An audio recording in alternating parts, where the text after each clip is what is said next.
Hello my dear students, you are watching WS Academy and this is current affairs video, most important current affair from the Hindu newspaper. So let's have a quick look. जो पहली important news है from exam point of view, आपको क्या समझना है। Assam seeks realignment of tracks through wetland.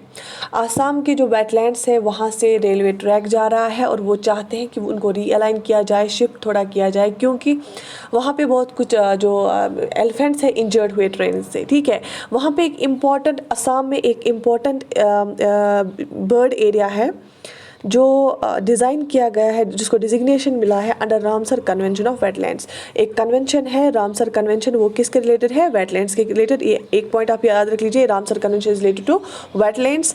1972 में आया था और Deepor Beel important bird area कहाँ पे है? असम में है। ठीक, अब हम देखेंगे वेटलैंड क्या होता है। वेटलैंड होता है, देखिए अगर यहाँ पे टेरेस्ट्रियल इकोसिस्टम है, फॉर एग्जांपल ज़मीन है, सिर्फ लैंड है, पौधे हैं, जैसे टेरेस्ट्रियल होता है, खुश्क ज़मीन होता है। यहाँ से एक्वेटिक इकोसिस्टम है। क्या है? एक्वेटिक। ओशन है, समंदर है, जहाँ पे एक्वेटिक ऑर्गेनिजम्स है। ठीक है, अब देखिए ये दो इकोसिस्टम से, यहाँ से टेरेस्ट्रियल है, यहाँ से एक्वेटिक है। ठीक आ रहा है समझ आपको? यहाँ से टेरेस्ट्रियल है, यहाँ से एक्वेटिक। ठीक है, तो इसके बीच में जब एक्वेटिक ख़त्म होगा और टेरेस्ट्रियल स्टार्ट होगा, ऑब्वियसली ये स्टार्टिंग पे ही तो टेरेस्ट्रियल नहीं बनेगा, तो इसके बीच में जो यहाँ पे ये ख़त्म हो रहा है एक्वेटिक और स्टार्ट हो रहा है, ये जो ये बीच वाला एरिया है, इसको हम वेटलैंड बोलते हैं। क्यों बोलते हैं वेटलैंड? जब ये ओशन है, सिर्फ पानी पानी है, और यहाँ से जब ये यहाँ हो जाएगा, यहाँ पे पानी थोड़ा सा, इस लैंड पे पानी रहेगा, तो इससे आगे फिर क्या हो जाएगा? खुश्क वाला लैंड आएगा, तो इसको हम टेरेस्ट्रियल बोलते हैं, इसको हम एक्वेटिक बोलते हैं, और इनके बीच वाला जो एरिया है ये वेटलैंड कहलाता है। जो एक एक्वेटिक सिस्टम, ट्रांजिशनल एरिया जिसको हम बोलते हैं, वेटलैंड क्या होता है? एक ट्रांजिशनल एरिया होता है। ये होता है transitional area between the aquatic ecosystem and terrestrial ecosystem. ठीक बात। यहाँ पे आप देख भी सकते हैं वेटलैंड्स की डेफिनेशन। और यूजुअली जो वेटलैंड्स होते हैं उसमें उनमें बहुत सारे पौधे होते हैं, बहुत किस्म के पौधे होते हैं, लेकिन जो वेटलैंड्स होते हैं उनमें पानी रहता है हमेशा। एक तो या नियर सरफेस रहता है जो ग्राउंड वाटर होता है, और या सरफेस के ऊपर वो पानी में ही रहते हैं वो पौधे। यूजुअली वहाँ पे वेट होती है वो लैंड पानी से, इसलिए उनको वेटलैंड भी बोला जाता है। तो आप डेफिनेशन पढ़ भी सकते हैं। Wetlands are defined as lands transitional between terrestrial and aquatic ecosystems where the water table is usually at or near the surface of or the land is covered by shallow water।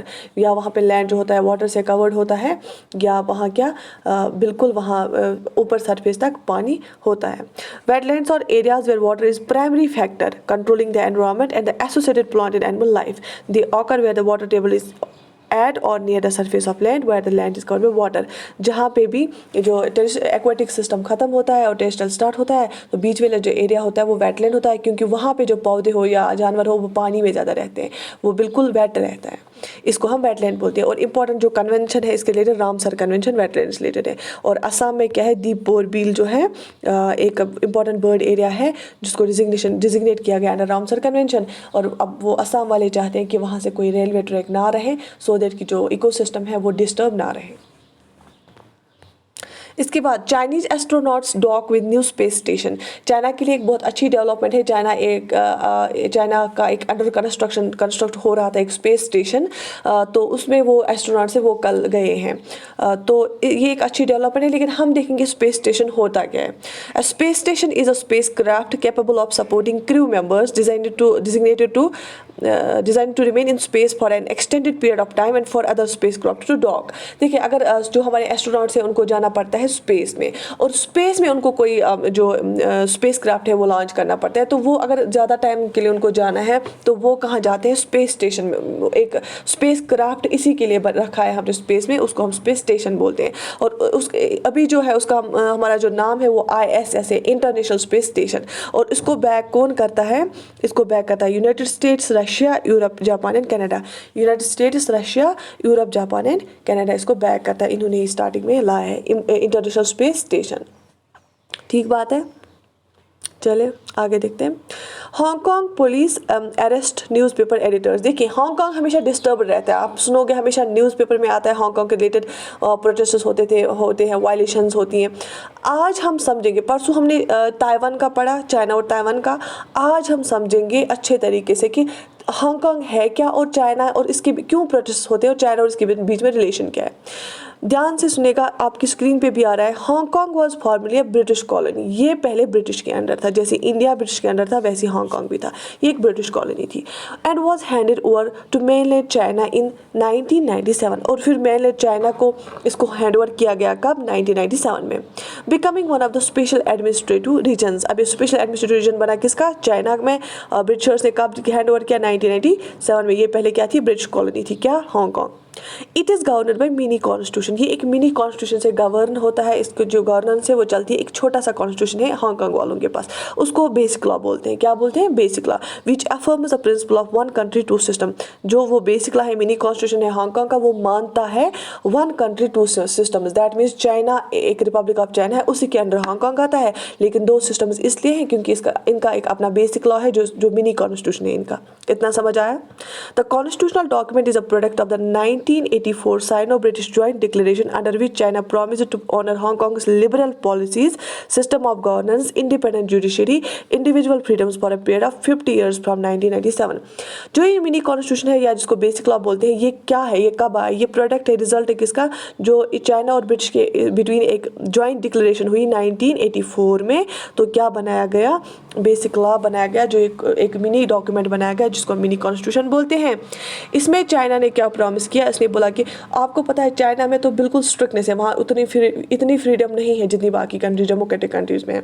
तो उन्होंने बोला कि जो Hong Kong का mini constitution है, हम इसको avoid करते हैं, हम इसको मानते हैं, एग्री करते हैं इस पर, और जो लिबरल पॉलिसीज़ इसमें रखी गई हैं, हांगकांग की जो मिनी कॉन्स्टिट्यूशन है उसमें ज़्यादा लिबरल पॉलिसीज है, ज़्यादा फ्रीडम है as compare to mainland China.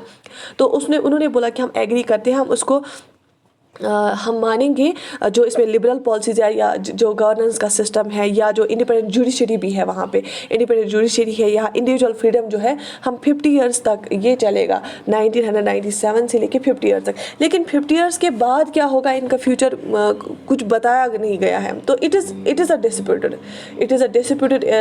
Piece of land, it is a disputed area. And जो पहले ब्रिटिश कॉलोनी थी उसके बाद हैंड ओवर किया गया किसको, चाइना को हैंड ओवर किया गया कब, 1997 में। और 1984 में एक डॉक्यूमेंट बनाया गया जिसको हम मिनी कॉन्स्टिट्यूशन या बेसिक लॉ बोलते हैं, और जो गवर्न करता है क्या, जो जिसमें चाइना ने माना था जो गवर्नेंस सिस्टम है या जो इंडिपेंडेंट जुडिशरी उसको माना था। लेकिन अब कुछ टाइम से क्या हुआ है कि जो चाइना है वहाँ पे सिक्योरिटी लॉ ला रहा है, फ्रीडम को कर्ब कर रहा है, तो इस वजह से वहाँ पे फिर प्रोटेस्टर्स होते रहते हैं। तो ये था ऑल अबाउट ये। अब हम मैप पे देखेंगे, देखिए ये एशिया है पूरा, तो ये चाइना है और ये हांगकांग, ये ब्लैक कलर का डॉट। आपको पता है हमने परसों पढ़ा ये चाइना है, और ये ताइवान भी हमने पढ़ा था, इसके बीच वाली रिलेशन भी पढ़ी थी। लेकिन अब देखिए ये जो ब्लैक कलर का डॉट है ये हांगकांग है, बिल्कुल जो एक्सट्रीम है चाइना के साउथ ईस्ट में है ये, और ये है साउथ ईस्ट सी। अब आपको विजुअलाइज कर सकते हैं आपके हांगकांग कहाँ है, ताइवान कहाँ है, चाइना कहाँ है। फिर से मैं दिखाती हूँ, ये चाइना है, ये ताइवान है, और ये हांगकांग है। ठीक है, ये यहाँ पे भी देख लीजिए, ये चाइना है, ये हांगकांग है, ये ताइवान है, ये साउथ चाइना सी है, दिस इज़ फिलीपींस, ये ईस्ट चाइना सी है, यहाँ पे बाकी Vietnam, Laos, Thailand and Cambodia. ठीक है, ये पैसिफिक ओशन है यहाँ पे। तो ज़्यादातर न्यूज़ में यही रहता है, साउथ चाइना सी है, हांगकांग रहता है, ताइवान और चाइना। आई होप आपको पूरा समझ आया होगा। So this was all for today. Thank you so much for watching this video.